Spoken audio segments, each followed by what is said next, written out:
नमो सिद्धार्णं नमो आयर्याणं नमो वज्रायाणं नमो लोये सवशाहुनं। पंच परमेष्टि भगवान की जय। आचार्य श्री गुरुवर कुंद कुंद महाराज की जय। आचार्य श्री गुरुवर विद्यासागर महाराज की जय। परम पूजनीय निर्यापक श्रमण मुनि श्री सुधा सागर जी महाराज की जय। पूज्य चुल्लक श्री धैर्य सागर जी महाराज की जय। समस्त जिज्ञासा कर्ताओं की ओर से नमोस्तु महाराज जी। पहला प्रश्न है श्रीमती चंदा जैन, डॉक्टर मगन जैन, आष्टा, मध्य प्रदेश से। परम पूज्य के चरणों में नमोस्तु। जिज्ञासा आजीवाधिकरण आश्रव के भेद में निर्वर्तना का क्या स्वरूप है? मूल गुण निर्वर्तना, उत्तर गुण निर्वर्तना का क्या स्वरूप है? मूल गुण निर्वर्तना का अर्थ होता है, निर्वर्तना का अर्थ होता है रचना, किसी चीज को बनाना। तो मूल रूप से निर्वर्तना के संबंध में जब किसी चीज को हम स्वयं प्लानिंग बनाते हैं, स्वयं निर्माण करते हैं, तो निर्वर्तना कहलाती है। और मूल गुणों की आराधना करने वाली जो क्रिया है मूल गुण निर्वर्तना। उत्तर निर्वर्तना, उत्तर गुण जो ऐसी है स्वयं नहीं करते हैं, दूसरे रूप से होती है, पर रूप से होती है। और यह कहना चाहिए जो साक्षात हमारे कारण नहीं बन के परंपरा से जो कारण बनते हैं उसे उत्तर गुण निर्वर्तना और पूर्ण गुण निर्वर्तना जानना चाहिए। आश्रम में कैसे निमित्त बनते हैं? आश्रम में इसलिए बनते हैं क्योंकि हमारी आराधना करने वाले हैं ना। एक किताब है, इस किताब को मैंने खुद लिखा, बाइंडिंग किया, ये मूल गुण निर्वर्तना। तो हमारे आश्रम में कारण है ना, हमने पर पदार्थ के लिए पर पदार्थ रूप हमने कार्य किया, मकान बनाना, किताब बनाना, सब बनाना, पाठ बनाना, ये सब मूल गुण निर्वर्तना है इतने। और अब इन्हीं के लिए हमने तुमसे खुद नहीं किया, लेकिन हमने दूसरों से करवाया, इसके सहयोगी भाव। इसके सहयोगी क्या है? स्याही, लिखना, मूल गुण निर्वर्तना। लिखने की सामग्री इकट्ठी करना, उत्तर गुण निर्वर्तना। इस प्रकार से आश्रव के कारणों में इनको गिनाया जाता है। अजीव अधिकरण के अंदर अजीव के निमित्त से पुद्गल आदि की, जैसे किताब पुद्गल है, अब हमने इसका निर्माण किया, इसकी बाइंडिंग की, इसके पेड़ों को व्यवस्थित किया, इसके सब कुछ सब किया, तो हमारे द्वारा ये होगा। अब इसके लिए हमने और चीज़ों की सामग्री जुटाई जो इसके सहयोगी हैं, तो उससे भी कर्म का आश्रय होता है। इसलिए अजीब अधिकरण में उसकी निर्वर्तना की चर्चा आती है। पूज्यपाद स्वामी ने इसके संबंध में चर्चा की है सर्वार्थ सिद्धि के अंदर। विवेक जैन जावर से 2000 सागर वर्ष में लगभग कितनी 24 बीत जाती है महाराज? 2000 सागर वर्ष में एक कोड़ा कोड़ी सागर वर्ष का एक ही अकेला है 24 सागर, वो तो 2000 ही सागर है। एक कोड़ा कोड़ी सागर, 1 करोड़ में 1 करोड़ का गुणा करो तब वो कोड़ा कोड़ी सागर होता है। अब 2000 सागर तो छोटे सा है, 1 करोड़ सागर एक तरफ प्लस 1 करोड़ सागर, इनका गुणा करना है। और यहाँ कितने हैं? 1 करोड़ बड़ा है कि 2000 बड़े हैं? 1 करोड़। 1 करोड़ बड़ा। तो 2000 1 करोड़ 1/24 में ना जाने कितने 2000 सागर हो जाएंगे, आप खुद लगा लीजिए।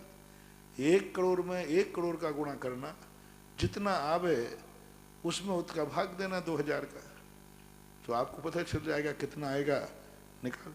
यानी 2000 सागर 1/24 में व्यक्ति पूरा तत्काल व्यतीत करके संख्यातों बार पुनः निगोद में जा सकता है। 2000 सागर वर्ष कम है, 1/24 का काल बहुत बड़ा है। श्रीमती हीरा जैन, अंकुर कॉलोनी सागर से। नमोस्तु गुरुवर, मेरी जिज्ञासा है व्रति श्रावक को सुबह शाम सामायिक और प्रतिक्रमण में से पहले किसको करना चाहिए? देखो, मूल तो यही है, प्रतिक्रमण पूर्वक सामायिक होना चाहिए, विधि यही है। लेकिन किसी विशेष परिस्थिति में यदि आगे पीछे कर लेते हैं तो ये आलोचना नाम का दोष तो आएगा, लेकिन महान दोष नहीं आएगा, क्योंकि कई बार सामयिक के बाद भी प्रतिक्रमण, हम लोगों को कई बार ऐसी परिस्थितियां आती हैं कि सामयिक के बाद भी हम लोग प्रतिक्रमण करते हैं। बिहार आदि में अब सामयिक का टाइम हो रहा है तो सामयिक कर लेंगे, फिर उसके बाद प्रतिक्रमण कर लेते हैं। तो ये अपवाद मार्ग है, महान दोष नहीं है। विधि प्रतिक्रमण पूर्वक सामयिक ही श्रेष्ठ है। राहुल जैन भोपाल से, नमोस्तु महाराज जी, मद और स्वाभिमान में क्या अंतर है? स्वाभिमान वाला व्यक्ति बड़ा विनयशील होता है, गुणवानों के प्रति उसकी विनय होती है, और अहंकारी व्यक्ति गुणवानों के सामने भी नहीं झुकता। सबसे सरल परिभाषा है। हमें मालूम है कि हमसे गुणवान है, हमसे बड़ा है किसी भी क्षेत्र में, और हम उसको देख करके उसका अभिनय करते हैं, आसाधना करते हैं, तो ये मद कहलाता है। मैं क्यों झुकूं किसी के सामने? क्यों झुकूं? किसी के सामने क्यों झुकूं? यही मद है। और गुणवानों के सामने मैं सदा झुकता रहूं, यही स्वाभिमान है। किसी उसने क्या लगा दिया, मैं किसी के सामने क्यों झुकूं, मेरा भी कोई अहमियत है। ये अहमियत नहीं है, ये मद है, मद कहलाता है। और विनयशील वाला कहता है नहीं, गुणवानों का लिए। स्वाभिमान का अर्थ क्या समझते हैं? स्वयं अपने अपने अंदर मान यानी ज्ञान, अपने विवेक पर स्वयं अभिमान। मुझे अपने गुणों पर अभिमान है, हमें अपने गुणों पर गर्व है, गुणों पर, दुर्गुणों पर नहीं। वहाँ मान सम्यक ज्ञान का प्रतीक है, यानी मेरे पास जो गुण है, मैंने रात्रि भोजन त्याग दिया, मेरे स्वाभिमान है, मुझे अपने आप पर गर्व है। मैंने संकल्प की हिंसा त्याग दी, मैंने समस्त पापों को त्याग दिया। तो एक अंदर के एक आनंद की अनुभूति आदि, जैसे जैसे गुण अपने में प्रकट होते हैं, अपने में उसका जो आनंद की अनुभूति, ओहो मैं इस पाप से बच गया, वो स्वाभिमान है। इसी प्रकार जैसे जैसे अपने सामने गुणवान, अपने में गुण प्रकट होने पर जो आह्लाद आता है, वही आह्लाद गुणी को देख करके आता है, ये स्वाभिमान है। चाहे गुण अपने में प्रकट हो अथवा दूसरे में प्रकट हो, गुणों को देखकर, गुणों का अनुभव करके जो एक आनंद की अनुभूति होती है, उसको स्वाभिमान कहते हैं। और अपने दुर्गुणों को, गुणहीन होने पर भी, और सामने वाले के गुणों की उपेक्षा करते हुए जो परिणति बनती है, वो मद कहलाता है। निर्मल जैन अशोकनगर, नमोस्तु महाराज जी, पहली प्रतिमा को दर्शन प्रतिमा कहते हैं, इसमें दर्शन शब्द से क्या आशय है? दर्शन शब्द के अनेक अर्थ आए। दर्शन शब्द श्रद्धा के अर्थ में भी आता है। पूज्यवर कुंदकुंद भगवान ने अष्टपावड़ की 14वीं गाथा में दर्शन का अर्थ कर दिगंबर मुद्रा भी लिया, जिन मुद्रा को भी दर्शन कहा। दर्शन का अर्थ होता है एक प्रकार का प्रारंभ है, सामान सत्तावलोकन को भी दर्शन बोलते हैं, दर्शन उपयोग बोलते ना। जम सामन्ना गहनम भावाणम रेव कट्टु मायाणम अवशेष दून अट्ठे भाव, इस प्रकार की द्रव्य संग्रह की गाथा है। तो सामान्य रूप से जो है उसका भी नाम दर्शन है। यहाँ दर्शन का अर्थ जो दिया गया है प्रारंभ, शुरुआत है, नहीं दर्शन है, क्रिया नहीं है, दृष्टि है, चारित्र की दृष्टि है। वहाँ धर्म की सम्यक दर्शन में जो दर्शन शब्द है वह समूचे मोक्ष मार्ग की पड़ते हुए, वहाँ धर्म के प्रति दृष्टि है, तत्व के प्रति दृष्टि है। और यहाँ पहले को यानी उसको भी सम्यक दर्शन का, श्रद्धा को, और यहाँ चारित्र के ऊपर प्रथम दृष्टावलोकन करना, चारित्राभिमुख होना, यूं मानो। अष्टमूल गुण आदि चारित्राभिमुख होना नहीं है, प्रतिमा लेने के लिए अभिमुख होना। अभी प्रतिमा ली नहीं है, अभी व्रत लिया नहीं है, लेकिन व्रतों के अभिमुख। इसलिए पहली प्रतिमा में ना तो 5 अणुव्रत हैं, न 4 शिक्षा व्रत हैं, न 3 गुण व्रत हैं, कोई व्रत नहीं लिया जाता। व्रतों के अभिमुख होता है, व्रतों के प्रति वो प्रभावित होता है, व्रतों की वो तैयारी करता है और अभ्यास रूप में शुरू कर देता है।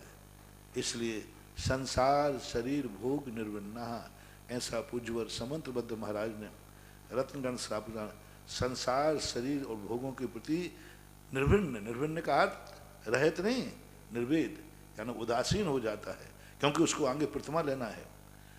तो मेरी दृष्टि से दर्शन का अर्थ है जिस क्रिया को हम करना चाहते हैं उसके प्रति आकर्षित होना, श्रद्धान्वित होना, आसान्वित होना और उसके अभिमुख हो जाना, यह दर्शन का अर्थ। बैठा लें तो ठीक है, प्रतिमा का अर्थ समान अर्थ में आता है। प्रतिमा का अर्थ है समान। ये प्रतिमा शब्द भी हालांकि अति प्राचीन शब्द नहीं है, ये 11 प्रतिमाएं। समंतभद्र महाराज ने प्रतिमा शब्द का प्रयोग न करके श्रावक के 11 स्थान भेद हैं, स्थान है। हाँ। प्रतिमा शब्द का प्रयोग बहुत थोड़ा बाद में सुना है। श्रावक पदानी रेखा दस। हाँ, श्रावक के पद, श्रावक के 11 पद हैं, श्रावक के 11 स्थान हैं। प्रतिमा शब्द की परंपरा जो चली ज़्यादा प्राचीन नहीं है। पहले 11 भगवान पूज्यवर कुंदकुंद भगवान ने भी अष्टपावड़ में 11 प्रतिमाओं के नाम लिखाए। बद समय दंसनवाय सामाय पोषय सचित्राय भट्टे है बम्बारम परिग्रह, ऐसा कुछ आपको प्रतिक्रमण में आता है। हाँ, देश मृदुबा। तो ये जो भेद किए, प्रतिमा शब्द का प्रयोग नहीं किया, इसलिए प्रतिमा शब्द में और 11 भेदों में अंतर है। लेकिन फिर भी प्रतिमा अर्थ समान अर्थ में आता है। भक्तांबर में आया ना, 2-3 श्लोक के बाद ही सुर गुरु प्रतिमोपी, हाँ, यानी सुर गुरु के समान जो हैं वे भी आपकी स्थिति में ऐसा आता है, ऐसा मानना चाहिए। गजरा जैन, वंदना जैन, भिलाई रिसाली छत्तीसगढ़ से नमोस्तु गुरुदेव। गुरुदेव, परस्परोपग्रहो जीवानाम सूत्र का क्या अभिप्राय है? परस्पर उपग्रह जीवन का अर्थ उपकार ही मत लेना। तुम दूसरे के साथ जो करोगे उसका रिएक्शन तुम्हारे में भी होगा। जैसे तुमने किसी को गाली दी तो उसी का बुरा नहीं होगा, तुम्हारा भी बुरा होगा। हमने इस पेज को फाड़ा, इसमें से अजीवाधिकरण, यही नहीं नुकसान को प्राप्त हुआ, हमें अजीवाधिकरण से बंद भी होगा। जीव कोई भी क्रिया करेगा, किसी भी क्रिया करेगा, एक पक्षी प्रभाव नहीं पड़ेगा। पुद्गल में एक पक्षी प्रभाव पड़ता है। पुद्गल जब प्रभावित होता है तो वो अपने आप में कार्य करता है, और दूसरे के लिए कार्य करेगा तो वो स्वयं प्रभावित हो, कोई नियम नहीं है। स्वयं अपने आप में कोई बंध को प्राप्त हो, कोई उसका नुकसान हो, ऐसा कोई नियम नहीं है। लेकिन जीव जो है, जब जब किसी को उपकार यहाँ पर परस्पर उपग्रह जीवानाम, उपग्रह शब्द का अर्थ नहीं कि उपकार होना, उपकार यानी अपकार भी उपकारी है। यहाँ पर यदि तुमने किसी को गाली दी है तो तुम्हारा भी बुरा होगा, उसका भी बुरा होगा। तुमने एक पत्थर को तोड़ा है तो आपको भी चोट लगेगी। अकेला पत्थर ही नहीं टूटेगा, आपको भी कुछ ना कुछ चोट लगेगी। आपने उसका ही नाश नहीं किया, पत्थर का जड़ का, आपको भी अपने परिणाम बिगाड़ना पड़ेगा। यानी जीव जब जब किसी निमित्त की तरफ मुख करता है तो उसे भी उसका निमित्त बनना पड़ता है। परस्पर उपग्रह जीवाना, उपग्रह का आना है प्रतिक्रिया, ऐसा मानना चाहिए। पीयूष जैन, बड़ा गांव धसान, नमोस्तु गुरुदेव। परम उपकारी भगवान पारसनाथ पर उपसर्ग हो रहा है, ऐसा धर्मेंद्र ने किस ज्ञान से जाना? विभंगावधि ज्ञान से या अवधि ज्ञान से? दोनों जीव सम्यक दृष्टि के नाम से संबोधित किया गया है। उनको सम्यक दर्शन था, क्योंकि यक्ष, यक्षिणी और शासन देवताओं को नियम से सम्यक दर्शन होता है। यहाँ से जाकर मिथ्या दर्शन के साथ वो जन्म लेते हैं, बाद में वो उस पद पर बैठने वालों को सम्यक दर्शन हो जाता है, ऐसा उल्लेख शास्त्रों में आता है। और उन्होंने अवधि ज्ञान तो बाद में लगाया। उपकारी होने से नेचुरल रूप से उनके सिंहासन कंपायमान हुआ, उनका मुकुट अस्थिर हो गया, कंपायमान हो गया। तब उन्होंने अवधि ज्ञान गिनाया तो उनके पास सम्यक अवधि ज्ञान ही था, विभंग अवधि नहीं था। विद्या जैन, बड़ा गांव दसान, नमोस्तु गुरुदेव। खोटा तप करने वाले तापस को भी कोई फल मिलता है या नहीं? और जब कमठ का जीव पंचाग्नि तप कर रहा था तब अग्नि के समीप रहकर सुरक्षित कैसे खड़ा रहा? क्यों? अग्नि में थोड़ी खड़ा था, अग्नि के पास खड़ा था। अग्नि में नहीं था, अग्नि के पास था। पंचाग्नि तप तपते, चारों तरफ आग लगाकर बीच में बैठ जाते। आप लोगों ने मेला ठेलों में देखा होगा, सिर के ऊपर अग्नि रख लेते हैं, ऐसा कुंडली बना करके कपड़े की, तो हो जाता, कोई बड़ी बात नहीं है। और पंचांगनी तप तपने वालों में भी यदि कसाई की मंदता है तो वो स्वर्ग आदि तो प्राप्त कर ही सकते हैं, क्योंकि स्वर्ग जो है कसाई की मंदता से भी पुण्यबंध तो होते ही है। वो पुण्यबंध, ये बात अलग है कि वो पुण्य साथी से पुण्यबंध नहीं है, वह बंध मूलक पुण्यबंध होता है। अनुज्ञा जैन तेल वाले सिरोंज, गुरुवर के चरणों में सब परिवार नमोस्तु। मेरी जिज्ञासा है, मैंने व मेरी मम्मी ने आपसे तत्वार सूत्र के निर्जल उपवास लिए थे, अब वह पूरे हो गए, उनका हमें उद्यापन करना है, पर तत्वार सूत्र विधान नहीं मिल रहा है, तो हम कौन सा विधान करके उद्यापन तत्वार सूत्र करें? विधान करना ही नहीं, तत्वार सूत्र की पूजा करना है, विधान नहीं करना। आप ये विधान तो गलत है। आजकल समय सार विधान, तत्वार सूत्र विधान, षटखंडागम विधान बन गया। नहीं, ये पूज्य हैं, विधान पूजक है। लोगों में इतनी अकल नहीं है।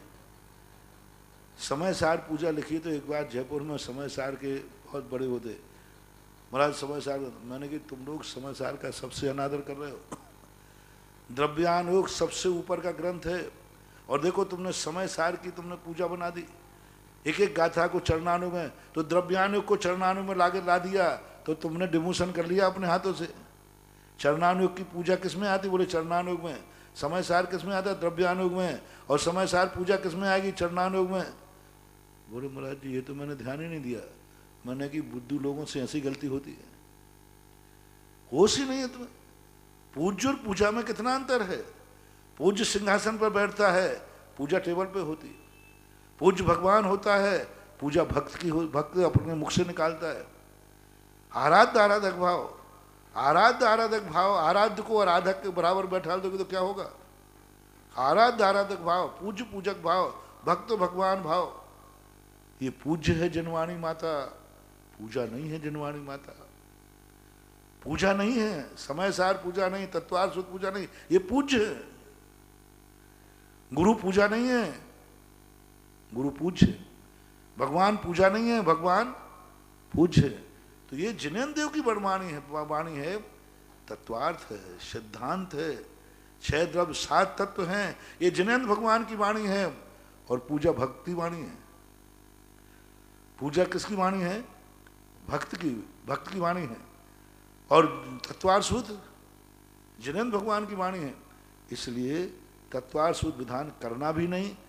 कोई भी किसी भी जिनवाणी के नाम से विधान हो, ये विधान करना बहुत बड़े पूज्य को पूजक बनाना है, यानी मुनि भगवान को भक्त बनाना है, गुरु को श्रावक बनाना है। बहुत बड़ा दोष है। इसलिए इनके महाराज भाव तो वही कर सकते। पूजा में करने वाला भी तत्वार सूत्र को भाव करेगा। पहले अध्याय में ये वर्णन है, मैं उसकी आराधना करता हूँ, लेकिन हुबहू तत्वार सूत्र को नहीं लेगा। जैसे भगवान में 46 मूल गुण है कि नहीं, अनंत चतुष्टय है कि नहीं, तो पूजा में हम अनंत चतुष्टय लेंगे कि नहीं?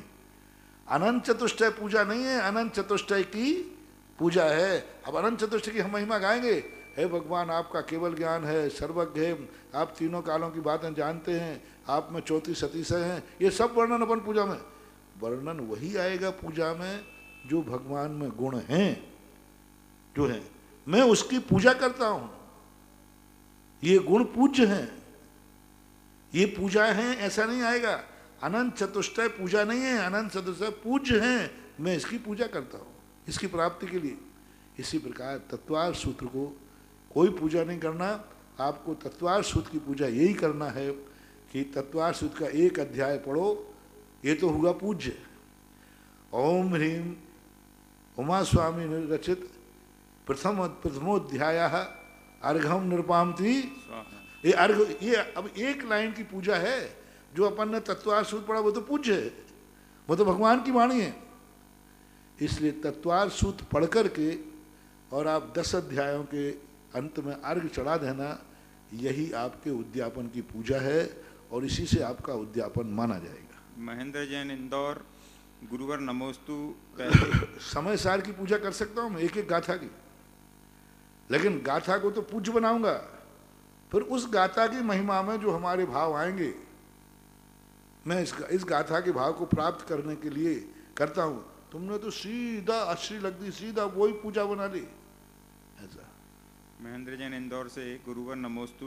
पहले की पीढ़ियां अपने बच्चों को कार के देने के बजाय संस्कार देने पर जोर देती थीं, लेकिन वर्तमान में नई पीढ़ियां संस्कार के बजाय कार की अपेक्षा अपने माता पिता से करते हैं। महाराज जी, कार से कुछ समय का सफर पूरा होता है, लेकिन संस्कार से पूरे जीवन का सफर सफलता से पूरा होता है। महाराज जी, आज की पीढ़ी को कार के बजाय संस्कार कैसे लाया जाए, संस्कार कैसे दें? पीढ़ी तो संस्कार चाहती है, आप देना नहीं चाहते, आप नहीं देना चाहते। 90% बच्चे संस्कार चाहते हैं, आप देना नहीं चाहते, आप देना नहीं चाहते। आप खुद कार की तरफ जाते, आप बचपन में जाकर के उसको कार लाके देते, 5 रुपए की कार ही लाके देते हैं। कोई आप ऐसी चीज नहीं देंगे जिससे उसमें संस्कार बने। आप जब बच्चे को रोता है तो आप उसे कोई भजन नहीं सुना के सुलाते हैं, आप मोबाइल पकड़ा देते हैं।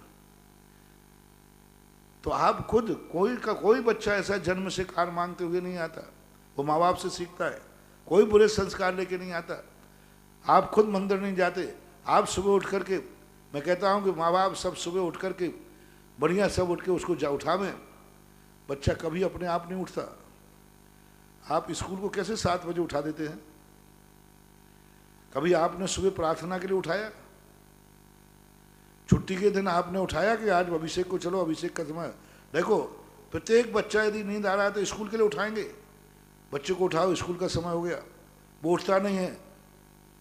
पुचकार के, कैसे ही करके, थप्पड़ मार के आप उठाते हैं। किसने सोते हुए बच्चे को उठाया कि बेटा आज संडे का दिन है, अभिषेक का समय हो गया? अब देखो, प्रतिदिन 7 बजे उठाते थे स्कूल के लिए। आज छुट्टी का दिन है, आज स्कूल के नहीं उठाना, आज मंदिर के लिए उठाना, आज अभिषेक के लिए उठाना। आज बेटा कोई होमवर्क नहीं करना है, संडे है, सुबह प्रार्थना के लिए उठाना। कौन उठाता है? बच्चा वो कहे वो उठता ही नहीं है। अरे बच्चा स्कूल के लिए कौन सा उठ रहा था? स्कूल ये कौन सा उठ रहा था? जब स्कूल को उठाते हो तो मंदिर को क्यों नहीं उठाते? जब होमवर्क नहीं करता तो थप्पड़ मारते हो पाठशाला की क्लास के लिए। जो 10 विषय पढ़ सकता है बच्चा, एक 11वां विषय पाठशाला का नहीं पढ़ सकता। बच्चा जाना चाहता है। 90% बच्चे पाठशाला जाना चाहते, माँ बाप नहीं भेजते। 90% बच्चे मंदिर जाना चाहते, छोटे में माँ बाप नहीं भेजते। 90% बच्चे रात में नहीं खाना चाहते, माँ बाप खिलाते। हमारे यहाँ देख लीजिए, अभी छोटे छोटे बच्चे अभी यहाँ लॉकडाउन में यहाँ रह रहे हो, 2-2, 3 साल, रात में नहीं खाते, कभी मम्मी से मांगते भी नहीं, कहते भी नहीं कि मुझे रात में दो। तुम खुद जबरदस्ती खिलाते हो रात में। बेटा तुम्हें तो चलता है, तुम तो अभी छोटे हो। बेटा कहता भी है, पापा रात हो गया, अरे बेटा तू तो छोटा है, खा ले बेटा। उसको शाबाशी नहीं देते, वाह बेटा अब तूने रात में नहीं खा रहा है, बहुत अच्छा। नहीं मैं बेटों को, मैं युवा पीढ़ी को दोष देने को कभी तैयार नहीं हूँ, क्योंकि मैंने युवाओं को दोष दे के देख लिया। और मैंने जब संस्कारों की बात कही तो मेरे सामने हजारों युवा, जब शिविर लगाता हूँ 3-3 हजार युवा सामने होते। उनमें 200-300 वृद्ध निकाल दो, 500 वृद्ध निकाल दो, 2000 कौन होते? जब मैंने संस्थान खोला सांगानेर की स्थापना, लोगों ने कहा आजकल की युवा पीढ़ी कहाँ मिलेगी, सब लौकिक पढ़ाई में जा रहे हैं, हमारे पास जगह कम पड़ रही है, इतने छात्र हैं। लोगों ने कहा आजकल की बच्चियां धर्म पढ़ना ही नहीं चाहती, क्या करोगे बच्चियों का छात्रावास खोल के? वो भी धर्म की क्लास पढ़ेंगे ही नहीं, क्योंकि आज की बच्ची मॉडर्न है, सब ये करते जाते हैं। मैं भी डरता था, मैंने कहा हाँ आज की बच्चियों तो क्या पढ़ेंगी, क्योंकि यहाँ तो धर्म की पढ़ाई। जब छात्रावास खुला, हॉस्टल कम पड़ गई। मैंने छात्रावास खोला, वो 2 साल में हॉस्टल कम पड़ गई, हमारे पास रहने को जगह नहीं। और बच्ची, युवा पीढ़ी, बच्चे और बच्चियाँ कहती हैं मैं संस्कार होने को तैयार हूँ, मैं जैन धर्म पढ़ने को तैयार हूँ, मैं जो आप संस्कार दोगे जैन धर्म वो सब संस्कार पालेंगे। रात में नहीं खाएंगे, हम अभक्ष नहीं खाएंगे, हम आलू प्याज नहीं खाएंगे, हम होटल में नहीं खाएंगे, हम लौकिक पढ़ाई नहीं करेंगे, हम कोई एजुकेशन में नहीं जाएंगे, हम आधुनिक स्थानों पर नहीं जाएंगे, हम धर्म की क्लास में पढ़ेंगे। पढ़ाइए मुझे। लाइन लग गई, मैं पीछे हट गया। हॉस्टल नहीं, हमारे पास मकान नहीं, छात्रावास नहीं, मात हमें बच्चियों को रखने को, और 2 टाइम की रोटियां नहीं है, बस अकेला 2 टाइम की रोटियों में, और बच्ची को 5 साल रखने के लिए हमारी जैन समाज के पास स्थान नहीं है। बच्चियां तैयार हैं कि मैं संस्कार होने को तैयार हूं। जब हल्ला करेंगे, जब बच्ची भग जाएगी काला मुंह करके, जब कोई गलत कार्य करेगी, तब कहेंगे आजकल की बच्चियां बिगड़ गई हैं, फलानी बच्ची फलाने के साथ भाग गई है। अरे वो नहीं भाग गई, तुमने भगा दी है। तुमने उसको खुद मियाद में भेज दिया, शेर की मियाद में। तुमने खुद उसको गलत संस्कार में भेजा। 2-2, 300 बच्चियां आ रही हैं पढ़ाई के लिए। हम छात्रावास सांगानेर वाले 50 बच्चियां ले पाते, 250 बच्चियों को वापस करा। अबे कहीं ना कहीं जाएंगे कि नहीं? वे 250 समझने को तैयार हैं। तो ऐसा गलत बात मत करो महानुभाव, बहुत गलत। तुम्हारा सारा का सारा युवा पीढ़ी को बिगाड़ने का दोष उनके माँ बाप को जाता है। माँ बाप नहीं चाहते कि मेरा बच्चा सुधरे। माँ बाप उस समय चेतते हैं जब उनका मुंह काला हो जाता है। उसके पहले तो सब वही चीज जानते। आप बच्चों को ड्रेसें सिलवाते हैं, मैंने बच्चे से पूछा सबसे पहले ड्रेस किसने सिलवाई थी जीन्स बच्ची के लिए? पापा ने, मम्मी ने। दूसरी बात, बच्चों के सामने माँ माँ बन के रहती है क्या? आजकल की माताएं बच्चों के सामने किस प्रकार के रहते हैं, आप सबको मेरे मुंह से मत कहलवाओ। माँ बेटों के सामने माँ कैसे व्यवहार करती, कैसे रहती, कैसे घूमती। जब माँ खुद हीरो बन करके काला चश्मा लगा करके माँ होकर के बाजार में घूमेगी, अर्ध वस्त्रों में घूमेगी, तो फिर बच्चों पे क्या प्रभाव पड़ेगा? माँ खुद सलवार कुर्ती पहनकर हीरो, काला चश्मा लगाकर हीरो बन के बाजार निकल रही है, तो बच्ची भी हीरोइन बन के निकलेगी। माँ किस ढंग से निकलती है? माँ क्या, दादी माँ कह रहा हूं मैं। माताएं और दादी माँ जब अपने घर से निकलती हैं बाजार में, क्या रूप लेके निकलती है, कैसे वस्त्रों में निकलती हैं? कुंवारी की बात नहीं कर रहा हूं, शादीशुदा माँ की बात कर रहा हूं। जो बेटों बेटियों की माँ है, वो किस ढंग से फूहड़ बने से, किस प्रकार के अश्लील वेशभूषा में शहरों के वातावरण देख कर निकलते हैं। बच्ची अपनी माँ को देख रही है, जब वो अश्लील वेशभूषा माँ पहनेगी तो वो तो बेचारी बेटी है, पहनेगी। मेरा दावा है, यदि बेटे को जन्म देने के बाद माँ माँ के वेशभूषा में रहे, माँ माँ का आचरण करे, माँ बन के रहे, तो बेटियां आज भी सही बेटी बनकर रहने को तैयार है। माँ बिगड़ती है तब बेटी बिगड़ती है, और बेटी को सुधारने के, बेटा को सुधारने के लिए आप उस अवस्था में सुधारिए जब वो आपके हाथ में है। इसलिए माँ बाप सुधर जाएं, बेटा बेटियों को 95% बेटा बेटी सुधर जाएंगे यदि 100% माँ बाप सुधर जाएं तो। अरिहंत जैन, आधार ताल, जबलपुर। महाराज श्री नमोस्तु। महाराज जी, विज्ञान कहता है कि पृथ्वी अपनी धुरी पर घूमती है। पृथ्वी अपनी धुरी पर घूमती है, ऐसा विज्ञान कहता है। महाराज जी, इस विषय में हमारा आगम क्या कहता है? आगम कहता है कि पृथ्वी नहीं घूमती, स्पष्ट रूप से। सूर्य और चंद्रमा जो हैं मेरू की परिक्रमा लगाते हैं, ये आगम। इसलिए सत्य तो यह है, लेकिन जब इंटरव्यू में जाओ तो वही लिखना, नहीं तो इंटरव्यू फेल हो जाओगे। संजय मीना, आधार ताल।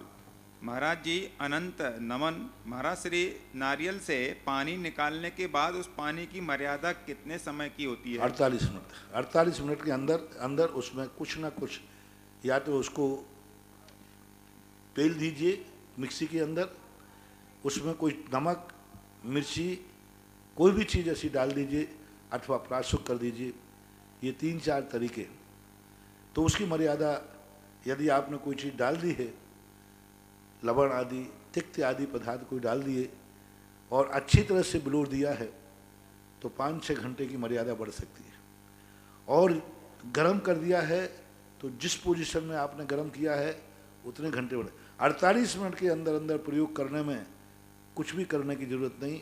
वो प्राशुक है, शुद्ध है, अचित है। आर.के. जैन, सागर।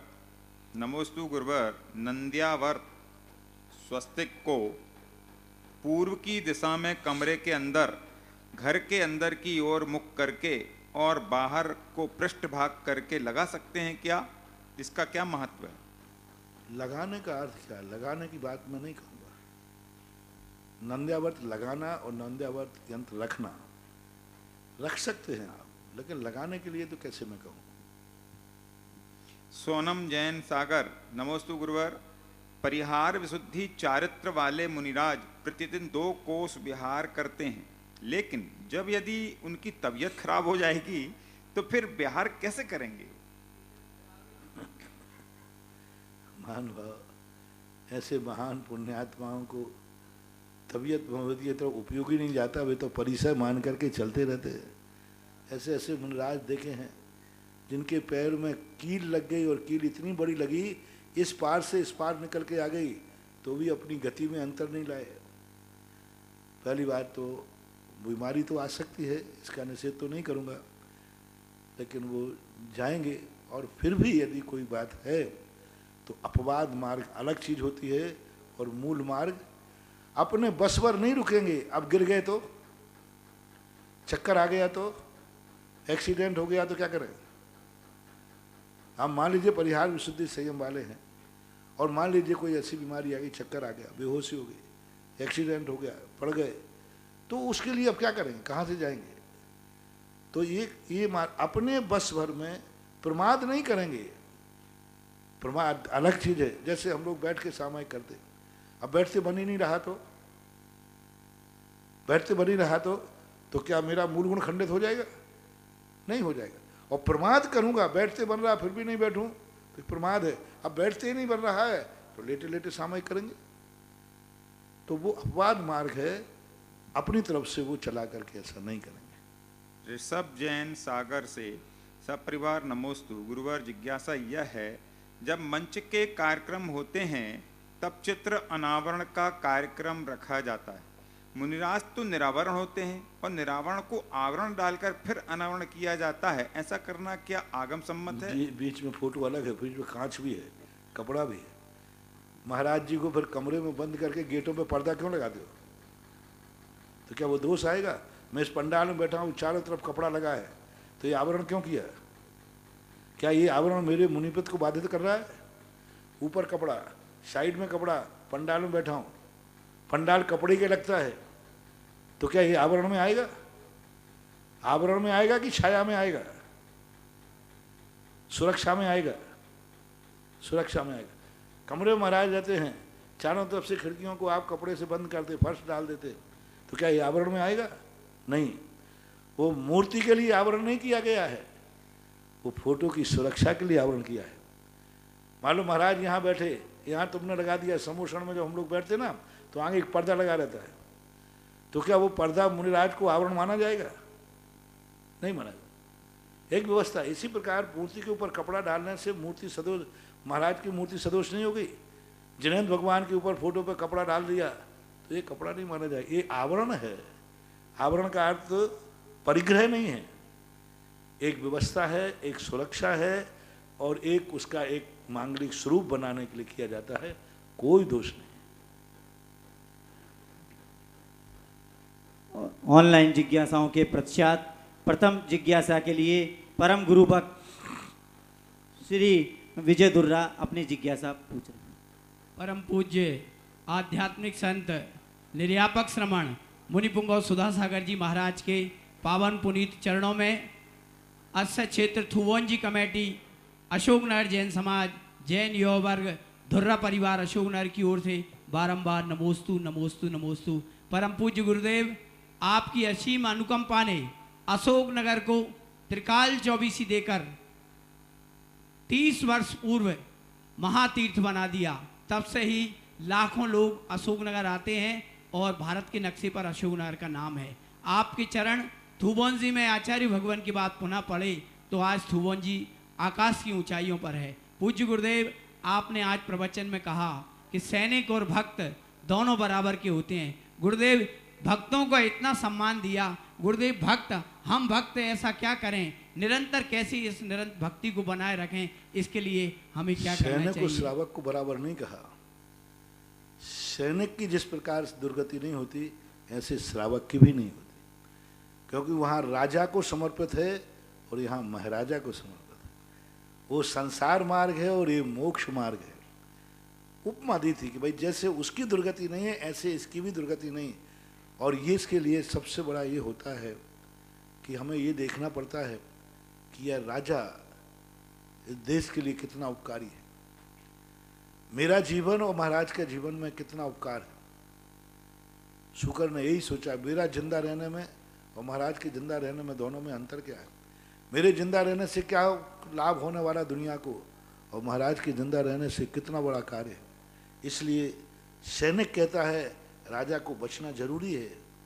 मेरे बचना कोई जरूरी नहीं, मैं मर भी जाऊंगा तो एक परिवार उजड़ता है, लेकिन राजा मर जाएगा तो पूरा देश उजड़ता है।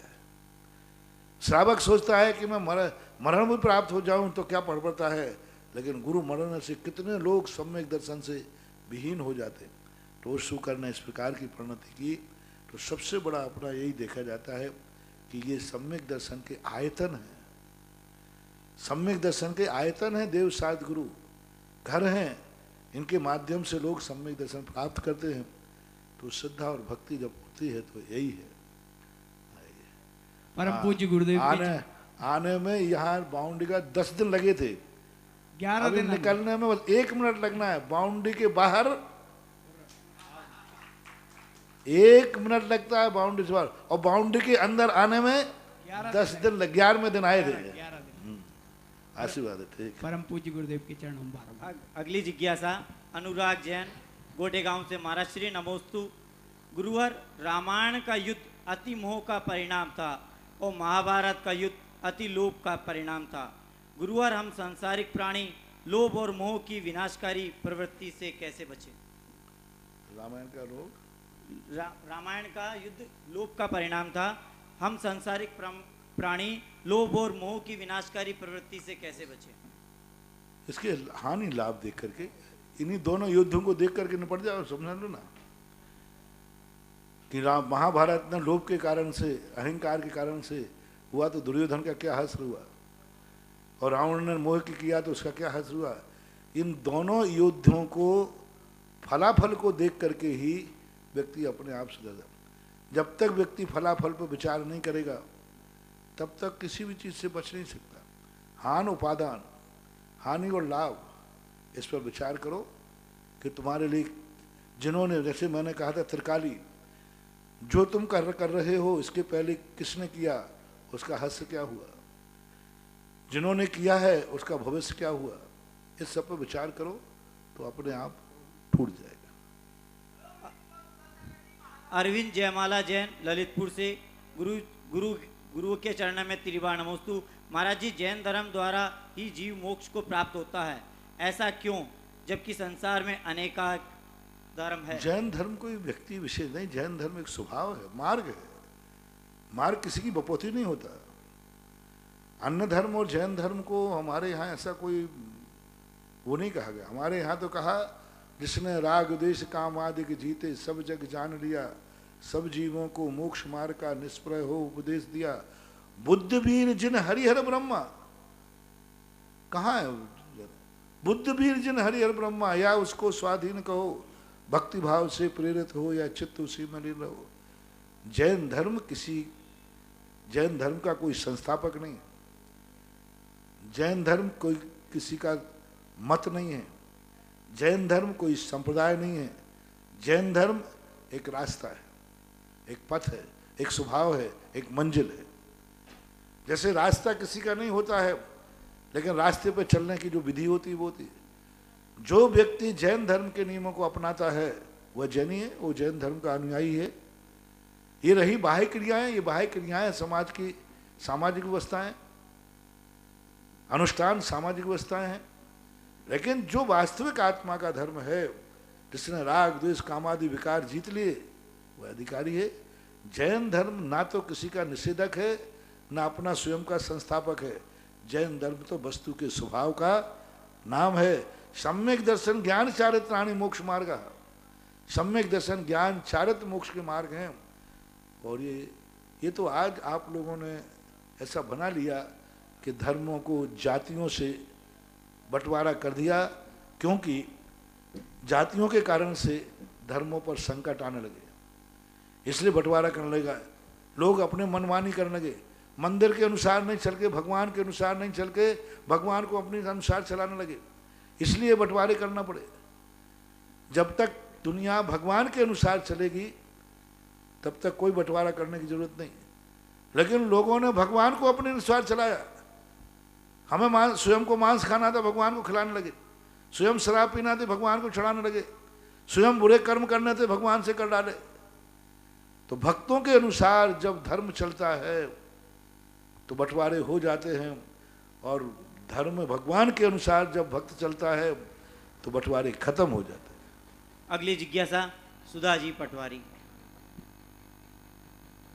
नमस्ते महाराज जी। महाराज जी, पार्श्वनाथ भगवान के 34 अतिशय होते हैं, उसमें से एक अतिशय होता है रूप सौंदर्य। तो भगवान को देख के तो सौंदर्य को देख के तो वैराग्य उत्पन्न होता है, और अगर संसार में जितने भी सौंदर्य के धारी है उनको देखकर राग उत्पन्न होता है।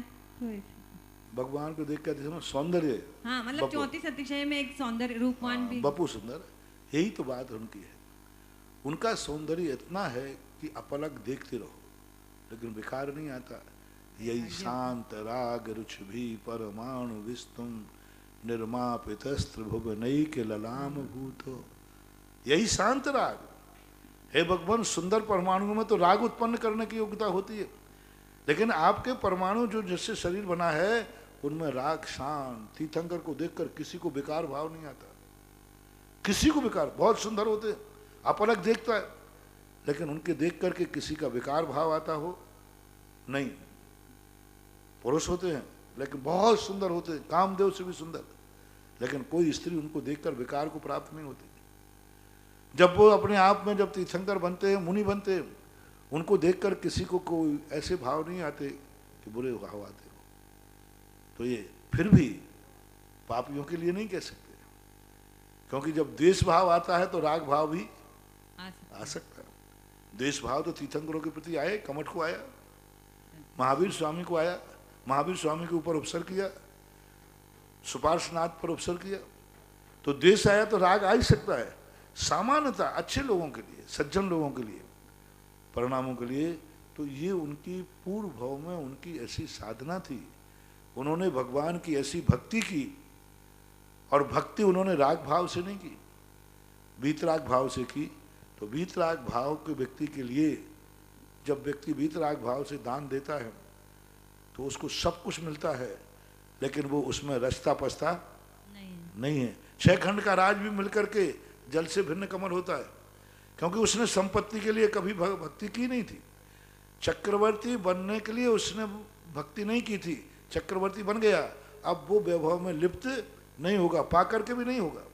इसी प्रकार उन्होंने भगवान की भक्ति की थी, सुंदर रूप पाने के लिए नहीं, लेकिन सुंदर रूप मिला तो उसमें उनको अधिक राग आदि भाव नहीं होते। ये उनका स्वभाव है। महाराज जी, जैसे कि प्रतिमाधारी उनके बताया कि अनंत गुणों कर्मों की निर्जरा होती है, तो 5, 10, 11 या आप भी हैं, तो उनके फिर कितनी निर्जरा होती होगी? 2 प्रतिमाओं में अनंत गुणी बताई है। असंख्यात गुण, असंख्यात असंख्यात गुण। बंद कितना है? अरे निर्जरा तो कुछ भी नहीं है। सागर के जल में से यदि प्रतिदिन पंप लगा करके भी पानी फेंका जाए, कितने हाउस पावर का, तो भी खाली जितना बड़ा हो उतना, तो भी समुद्र में से कुछ भी कम होने वाला नहीं है। बंद तो अनंत रूप होता है। गुणी तो असंख्यात गुणी निर्जरा है। इसलिए जो असंख्यात गुणी ऊपर से जो निर्जरा हो रही है सम्यक दृष्टि की, वो पाप कर्मों की निर्जरा कम हो रहा है। जब वो अनंत गुणी निर्जरा होती है तो फिर वो तो अनंत गुणी यानी परिसातन क्रिया पूर्ण रूप से जब निर्जरा होती है, सामान्य रूप से प्रति समय संख्यात, क्योंकि बंद भी तो प्रति समय है। बंद नहीं होता तो एक दिन खत्म हो जाता। बंद कितना चल रहा है, हाथ हिला रहा है, पैर हिला रहा है, बोल रहा है, आंखें, कान, नाक, सब प्रवृत्ति, मन वचन काय की प्रवृत्ति कितनी चल रही ना, वो भी हर क्षण चल रही है। बस, तो आश्रव ज्यादा है, निर्जरा फिर भी कम है। लेकिन जैसे जैसे चारित्र बढ़ेगा तैसे से निर्जरा का स्तर भी बढ़ जाता है। नमोस्तु। अगली जिज्ञासा ऑडियो के माध्यम से।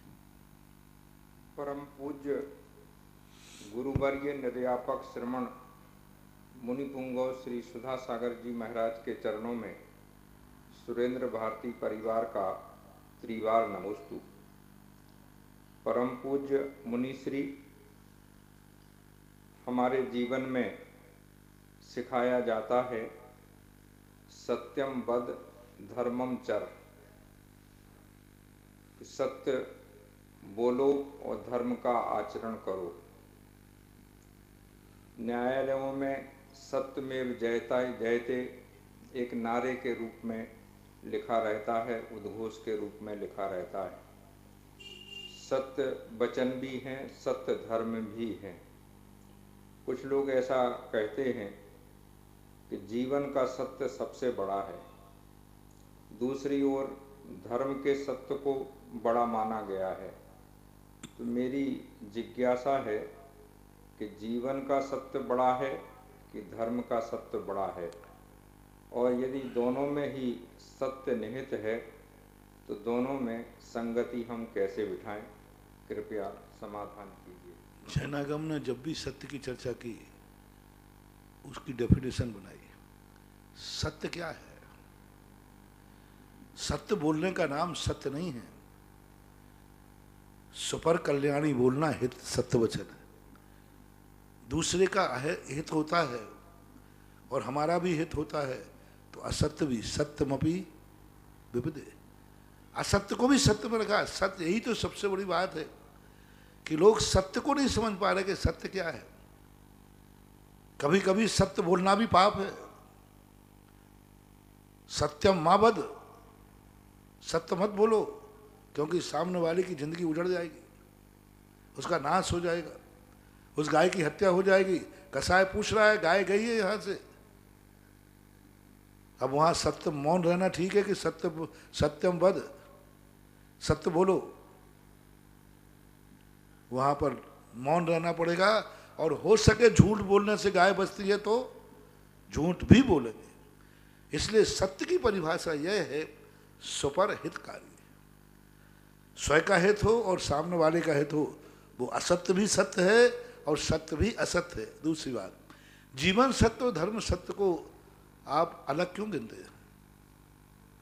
जैनागम ने तो कहीं अलग नहीं दिया। जियो और जीनो दो, ये जीवन सत्य है कि धर्म सत्य है? जियो और जीने दो, जीवन सत्य है या धर्म सत्य है? जीवन सत्य है, धर्म सत्य है, दोनों एक ही तो है, कोई अंतर नहीं है।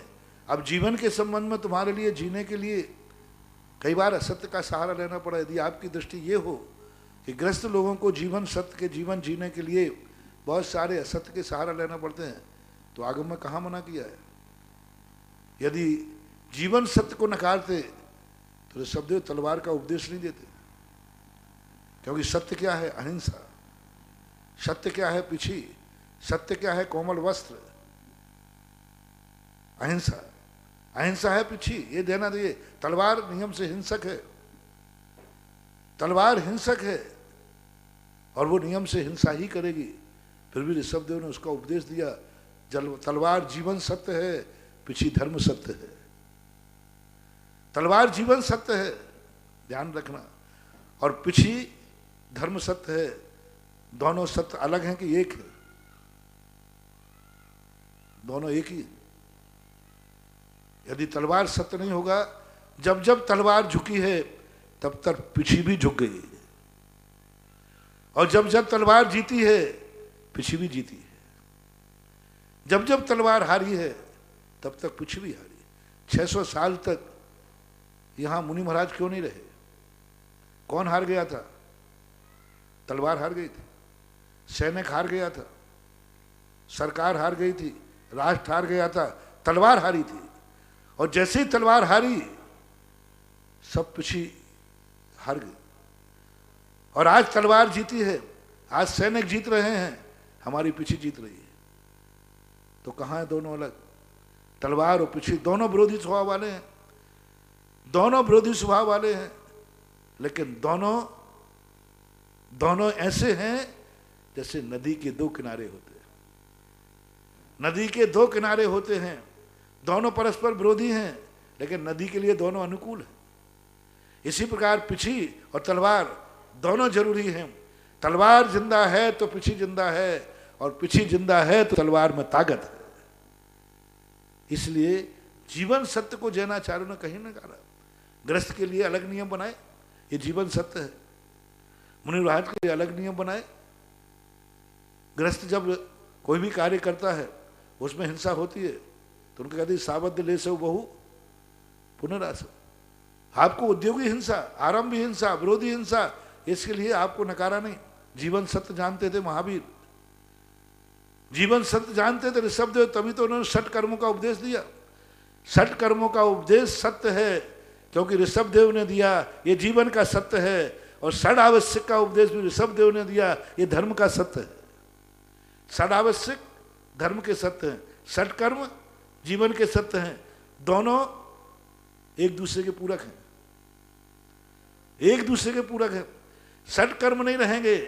आज सुबह ही हमने कहा था सेना और राजा, सेना नहीं है तो राजा कितनी बलशाली हो, श्रावक नहीं है तो मुनिराज की चर्या कैसे पलेगी। मुनिराज अपने उपादान पे अपनी चर्या पाल रहे कि श्रावक के दम पर। श्रावक के बिना मुनिराज की चर्या कैसे। श्रावक सेना है, मुनिराज महाराजा है। राजा राजा है, सेना के सेना सेना है। सेना के बिना राजा नहीं, श्रावक के बिना महाराज नहीं, और महाराज के बिना सब। ये परस्पर में संबंध है। महाराज नहीं तो श्रावक की जिंदगी क्या होगी, और श्रावक नहीं तो मुनिराज की जिंदगी। श्रावक जीवन सत्य है, महाराज धर्म सत्य है। दोनों अलग अलग हैं कि एक दूसरे के पूरक हैं। अलग तो हैं लेकिन पूरक है। श्रावक पूर्वक मुनि, मुनि पूर्वक श्रावक। राजा और सेना दोनों अलग अलग हैं लेकिन दोनों एक दूसरे के। राजा है जब तक राजा खड़ा है सेना खड़ी है, और जब तक सेना डटी है तो राजा भी डटा है। दोनों एक दूसरे के पूरक। इसलिए जीवन सत्य को और धर्म सत्य को कभी अलग मत मानना डॉक्टर साहब। ये दोनों एक दूसरे के पूरक हैं। जिस दिन एक हार जाएगा दूसरे को हारना ही पड़ेगा। इसलिए हमारे यहाँ व्यवहार और निश्चय में ये दोनों हैं। जैन दर्शन में हर क्रिया में अभ्युदय और निश्चय सुख की चर्चा की। एक भी क्रिया नहीं कही जो निश्चय सुखी मात कहा हो। जब भी कोई चर्या आती है निश्चय और अभ्युदय। अभ्युदय सुख जीवन सत्य है और निश्चय सुख परमार्थ सत्य है। जीवन सत्य जहां नहीं है परमार्थ है। जीवन सत्य भली कैसा भी हो,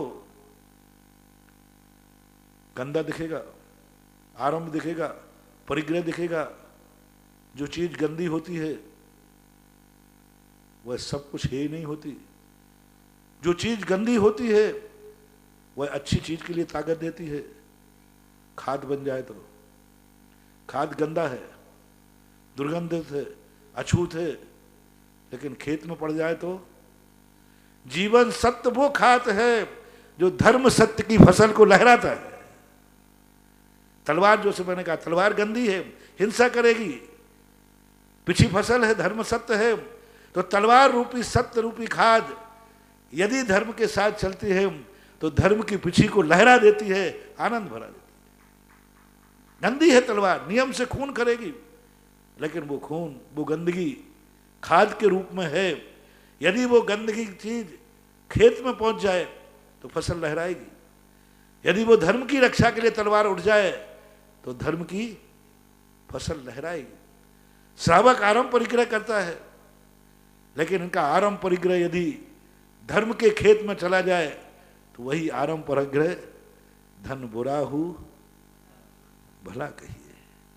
धन पाप है, परिग्रह है, लेकिन वही धन पाप परिग्रह रूपी खाद बन करके खेत में चला जाए धर्म की तो फलता है। 12 भावना भी पढ़ते हैं।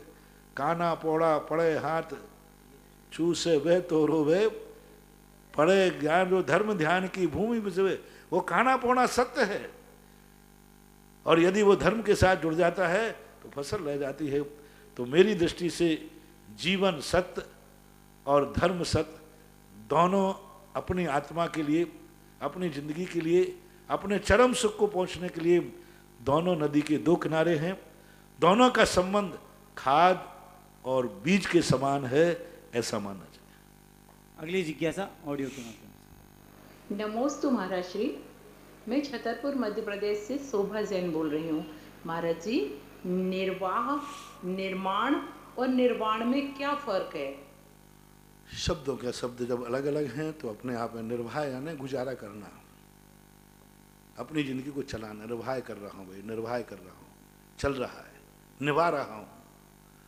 और निर्वाण का अर्थ होता है मोक्ष, निर्वृत्ति। निर्वाह आने गुजारा चलाना, निर्माण आने निर्वृत्ति, सब कुछ खत्म कर देना, और निर्माण आने बनाना, बनाना। निर्वाह है निर्माण, निर्माण है ना बनाना, किसी चीज को बनाना, मकान का निर्माण कर रहा हूं, अपनी जिंदगी का निर्माण कर रहा हूं, अपना चारित्र का निर्माण कर रहा हूं, जो भी है। जब जिस भी चीज को पाने के लिए हम जो क्रिया करते हैं वो निर्माण कहलाता है, निर्माण कहलाता है। और सबसे निर्वृत्त हो जाना, निर्वाह और निर्माण से ऊपर उठ जाने का नाम निर्वाण कहलाता है। अगली जिज्ञासा ऑडियो के माध्यम से। ललितपुर से शीलचंद जैन अनौरा परिवार का जगत हितकारी मेरे गुरुवार निरापक मुनि पुंगव श्री सुधासागर महाराज को त्रिवार नमोस्तु। गुरुवार मेरी जिज्ञासा है कि उत्तम, मध्यम और जघन भोग भूमि में कौन से क्षेत्रों में होती है, समाधान करें। नमोस्तु नमोस्तु। उत्तम भोग भूमि जो होती है शाश्वत, इसके दो रूप हैं, एक शाश्वत और एक अशाश्वत। शाश्वत भोग भूमियाँ 10 है। मेरू के पर, दोनों मेरू के समय देवकुरु उत्तर कुरु के नाम से जाने जाते हैं, तो वे शाश्वत भूमियाँ हैं, 10 भूमियाँ होती। अशाश्वत भूमियाँ जो हैं ये भरत और ऐरावत में जो काल का परिवर्तन आता है, तो प्रथम काल जो सुषमा सुषमा होता है उसको उत्तम भोग भूमि बोलते हैं, दूसरे को मध्यम, तीसरे को जघन। तो मध्यम भोग भूमि में अशाश्वत और शाश्वत होती है। मध्यम भोग भूमि जो शाश्वत हैं वे भोग भूमियाँ कहलाती हैं, जो जैसे जम्बू द्वीप है, तो ऐरावत के बाद जो हिमवन क्षेत्र है, हिमवन पर्वत है, ये जो क्षेत्र हैं ऐसे सारे के सारे स्थानों पर 2.5 द्वीप में होती हैं। मध्यम और उत्तम भोग भूमि नियम से 2.5 द्वीप के अंदर ही होगी, बाहर नहीं होगी। जघन भूमियाँ 2.5 द्वीप के अंदर भी हैं, और असंख्यात जो द्वीप समुद्र हैं इन सब में जघन भूमियाँ होती हैं, जहाँ मनुष्य नहीं रहते हैं, त्रियंच रहते हैं, ऐसा विभाजन जानना चाहिए। अगली जिज्ञासा ऑडियो के माध्यम से। परम पूज्य निर्यापक श्रमण मुनि श्री सुधासागर जी महाराज जी के चरणों में अनंतशः नमोस्तु। पूज्य मुनि श्री, हमारी जिज्ञासा है, जिस प्रकार शरीर के संचालन के लिए पौष्टिक आहार की आवश्यकता होती है, क्या उसी प्रकार मन की भी कोई खुराक हुआ करती है जो कि मनोबल को बढ़ाती हो? उसका रूप कैसा होता है और हम किस प्रकार अपना मन की खुराक होती है? जैसे जी महाराज जी के चरणों में अनंतशः नमोस्तु। पूज्य मुनि श्री, हमारी जिज्ञासा है, जिस प्रकार शरीर के संचालन के लिए पौष्टिक आहार की आवश्यकता होती है, क्या उसी प्रकार मन की भी कोई खुराक हुआ करती है जो कि मनोबल को बढ़ाती हो? उसका रूप कैसा होता है और हम किस प्रकार अपना और अपने आसपास के लोगों का मनोबल बढ़ा सकते हैं? मन की खुराक तो बहुत बड़ी होती है, इसकी तो इतनी है कि शरीर की खुराक तो फिर भी मिट जाए, मन की भूख तो इतनी बड़ी है कि सारे संसार को खा जाए तो भी नहीं मिले। और मनोबल बढ़ाने का ये है कि एक कण भी मिल जाए तो तृप्त हो जाती है। मनोबल बढ़ाने के लिए हमेशा सकारात्मक सोच, मन को बढ़ाने के लिए सदा सद आचार, सद विचार मनोबल बढ़ाते हैं। क्योंकि मनोबल इसलिए बढ़ाते हैं कि व्यक्ति जब सद आचार विचार करेगा तो उसका मन कभी डिफीट नहीं खाएगा, तो उसका मनोबल बढ़ता है। वस्तु स्वरूप किसके लिए? वस्तु स्वरूप विचार खुशी से सब दुख संकट सहा करे, यही तो मनोबल बढ़ाना है। वस्तु स्वरूप का जब हम चिंतन करते हैं तो मनोबल बढ़ता है। जब हम विचार करते किसी चीज़ पर तो मनोबल बढ़ जाता है, टूटता है मन, लेकिन सोचते कि अरे अभी तो दूसरी तरफ भी तो देखो, तत्व दृष्टि। तो मनोबल बढ़ाने के लिए हमें तत्व दृष्टि, धार्मिक विचार, सद आचार विचारों की तरफ दृष्टि करना पड़ेगी, तभी बढ़ेगी। नहीं तो मन की भूख तो इतनी ज़्यादा है कि सब कुछ खा जाए तो भी भूख बनी रहती है। अगली जिज्ञासा ऑडियो के माध्यम से। नमोस्तु महाराज जी, मैं उज्जैन से। महाराज जी, मुनिराज तो 11 अंक के धारी होते हैं, पर क्या कोई आरिका माता जी भी 11 अंक की धारी हो सकती हैं? क्या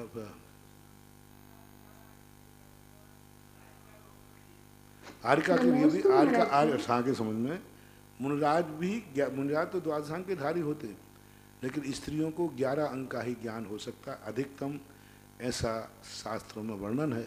सुलोचना के लिए 11 अंक का ज्ञान था। अगली जिज्ञासा ऑडियो के माध्यम से। निर्यापक मुनिराज नमोस्तु। महाराज साहब, ये बताया गया कि देव आयु बंद होने के बाद, बड़ी आयु बंद होने के बाद यदि भावों में संक्लेश हो अन्य अपकर्ष कालों में या मरण के समय, तो उनकी आयु कम कर दी जाती है, नीचे के वाले स्वर्गों में आ जाते हैं। इसे घातायुष्क कहा। और पर उनको एक बोनस मिलता है जिसमें एक अंतर मुहूर्त कम आधा सागर अधिक दिया जाता है, मिल जाता है।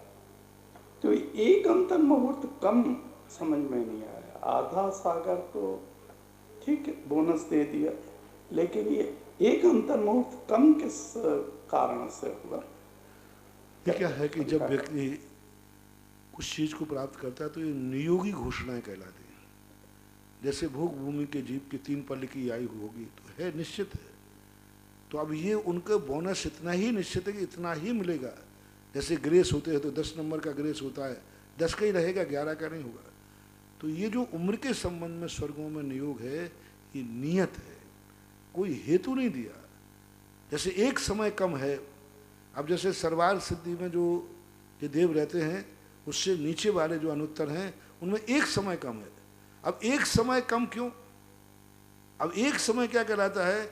1 सेकंड में असंख्यात समय होते, एक समय कम कर लिया तो अब वहाँ का एक नियोग मानना चाहिए।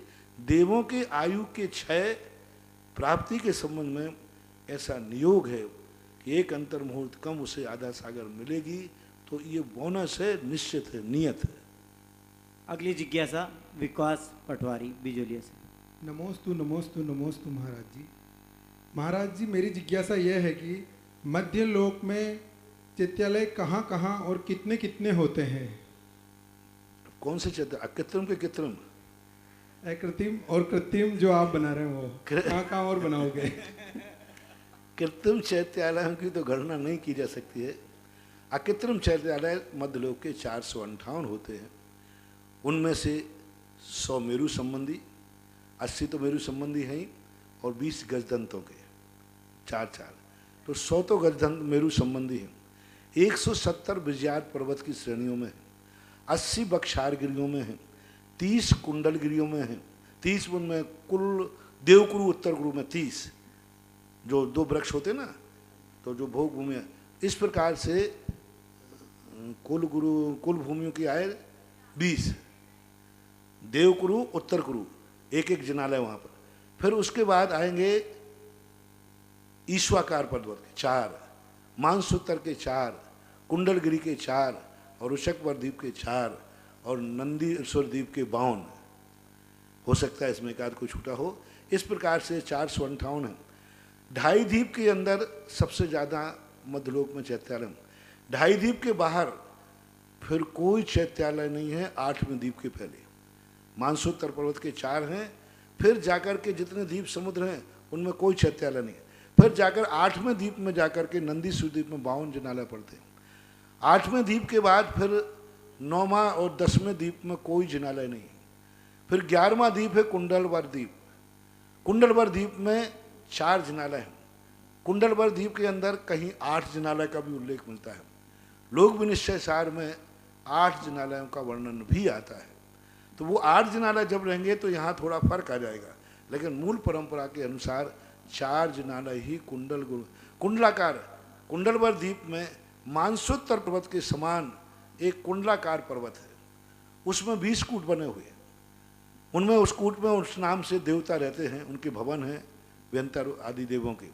तो और उन्हीं के बीच में 4 जिनालय माने जाते हैं। फिर जाकर के 11वें के बाद 12वें द्वीप में कोई जिनालय नहीं है, समुद्र में तो होते ही नहीं। और जाकर के फिर जो 13वां द्वीप है रुचक वर द्वीप, वहाँ पर 4 जिनालय हैं। रुचकवर द्वीप का बड़ा महत्व है। भगवान के पंचकर्मा के समय जो देवियाँ आती हैं वे रुचकवर द्वीप से ही आती हैं। भगवान के जो 56 कुमारियाँ, अष्टकुमारियाँ आदि आप बोलते, वो रुचकवर द्वीप के ही वहाँ से आते हैं। इस प्रकार से 13 द्वीप तक जिनालय हैं।